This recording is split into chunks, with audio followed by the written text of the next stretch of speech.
High court ने मदरसे के टीचरों को पेंशन देने की बात कही है, उसके बावजूद भी आप पेंशन देने के लिए तैयार नहीं हैं। बिहार में अकलियतों की हालत, उर्दू आबादी की हालत सबसे खराब है और उर्दू आबादी के ताल्लुक से सरकार का ये दोहरा रवैया क्यों है?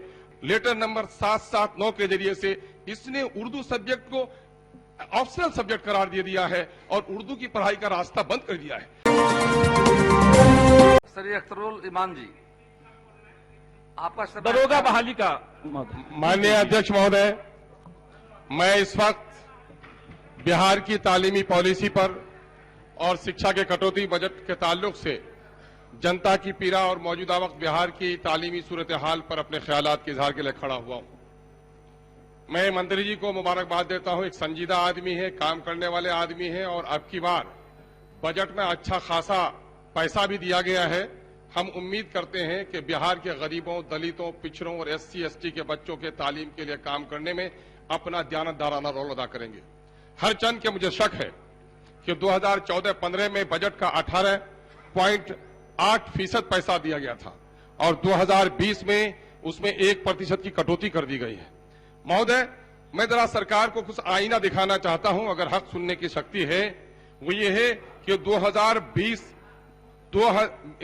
2012-13 में 154 लाख बच्चों का एनरोलमेंट था, 2018-19 में घटकर 141 लाख 3.5 का हो गया है, यानी 1,41,00,000 बच्चों का 10 लाख बच्चों की कमी आई है। आखिर सरकार एजुकेशन पर काम कर रही है तो ऐसा क्यों है?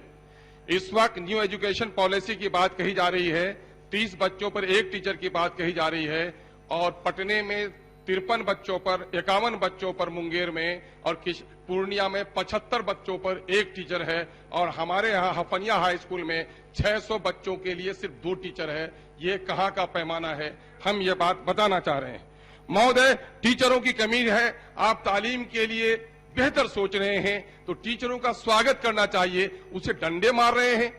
जो लोग TET पास किए, क्वालिफाई किए हैं, उनके बहाली का रास्ता साफ होना चाहिए। उर्दू TET के लोगों की बहाली नहीं हुई, उनको बहाल करना चाहिए। तालीमी मरकज के टीचरों को मत हटाइए। कॉलेज, ट्रेनिंग कॉलेजेस में उर्दू के टीचरों की कमी है, उनको बहाल कीजिए। आपने क्या किया? मदरसा एजुकेशन की बात, अकलियत के बारे में हुकूमत अगर संजीदा है तो 2459 प्लस 1 जुमरे के 814 ऐसे मदरसे DO की जिनकी रिपोर्ट आ गई है और आज सरकार उनको मानदेय नहीं दे रही है। ऐसा क्यों कर रही है?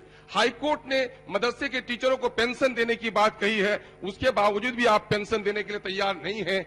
वित्त रहित पॉलिसी अभी खत्म नहीं हो पा रही है तो बिहार का तालीमी निजाम किधर जा रहा है? बिहार में अकलियतों की हालत, उर्दू आबादी की हालत सबसे खराब है और उर्दू आबादी के ताल्लुक से सरकार का ये दोहरा रवैया क्यों है? अभी इन लोगों ने एक लेटर जारी किया है, जिस लेटर के जरिए से मई 2020 में लेटर नंबर 779 के जरिए से इसने उर्दू सब्जेक्ट को ऑप्शनल सब्जेक्ट करार दे दिया है और उर्दू की पढ़ाई का रास्ता बंद कर दिया है। 2006 में इसी सरकार ने फारसी को बंद कर दिया। उर्दू सरकार की दूसरी सरकारी जबान है और बिहार के तकरीबन 2 करोड़ लोगों की मादरी जबान है।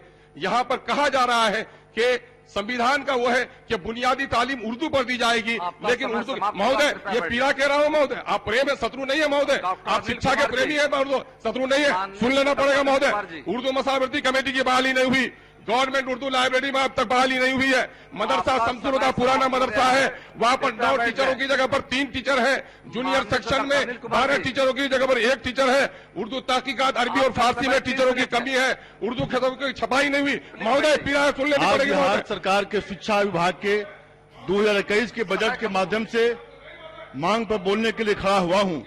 महोदय, मैं मिलत टाइम्स को आपकी जरूरत है, हमारी आप माली मदद करें। हर महीने सिर्फ 100 रुपये और 1 साल के लिए 1 साल सिर्फ 1000 रुपये। रकम भेजने के लिए यहाँ दिए गए फोन पे, गूगल पे और पेटीएम नंबर का इस्तेमाल कर सकते हैं।